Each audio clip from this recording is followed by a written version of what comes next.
Hi everyone, my name is Emily and I'm the Young Adult Librarian at the Rock Island Public Library, and the book that I'm going to tell you about today is called Will My Cat Eat My Eyeballs? Big Questions from Tiny Mortals About Death. So the author is a mortician and she answers kids' questions about death, the physical side of what happens when we die. As a society, we're maybe not the best at talking about death, but it does happen to everybody, and the answers to these questions are really interesting. So for example, with the title, no, your cat probably will not eat your eyeballs if you die suddenly in your home and you aren't found for several days. What can happen though, regardless of what kind of pet you have, is if your cat or dog runs out of food and you've died and nobody finds you for several days, they might start to eat parts of you, but probably not your eyeballs, because those are kind of hard to get to. They're more likely to get your lips, your nose, stuff that's like easily exposed and they can just bite down on right there. Also in this book, there's a lot of questions about what you can do with the dead body, because there's actually lots and lots of laws about this, and depending on what country you live in, there's different rules about who can even handle a dead body or human remains in general. So what this means is in some places, like I think Germany is one of the countries listed, where if you don't work at a funeral home, you're not really supposed to be handling human remains, like even cremated remains, which, in the United States, if a relative is cremated, you might have the ashes in an urn, you might have seen those, and just other people touch those. It's a thing where this is a cultural difference, but also this is something that's happened as a result of the funeral home industry. So basically, the law here is strange because, all right, you have a relative's ashes, and you can do different things with these ashes. There are companies that will turn them into jewelry or shoot them into space. That's okay.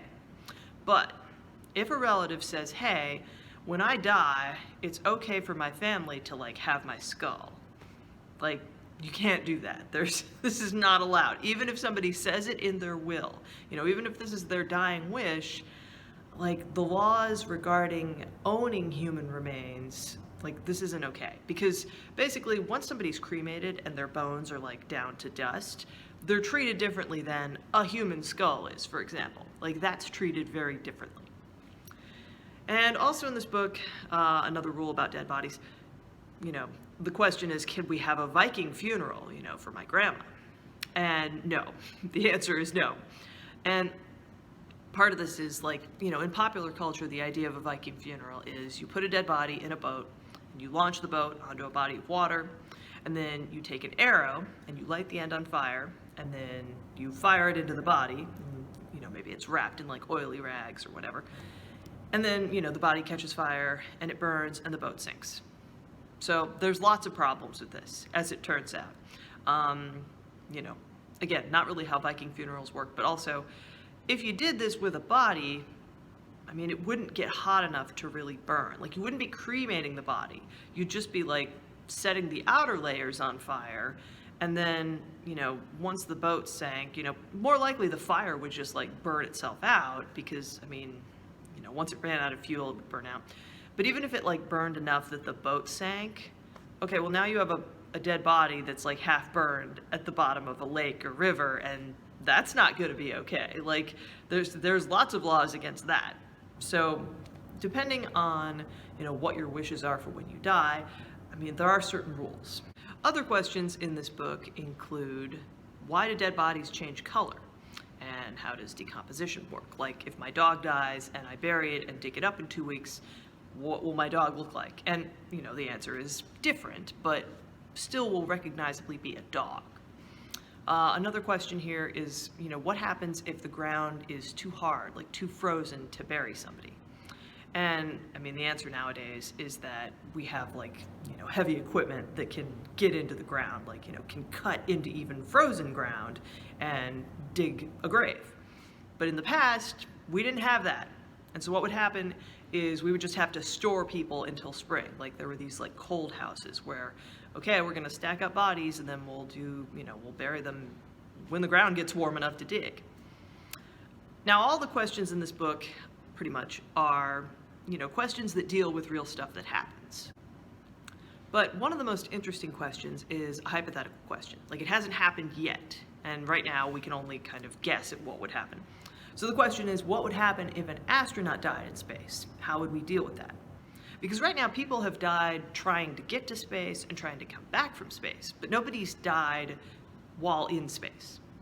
So there's a couple different things that might happen. Like, it's probably a matter of when, not if. Like, we keep sending people into space. At some point, someone will die up there, and they're gonna have to figure out what to do.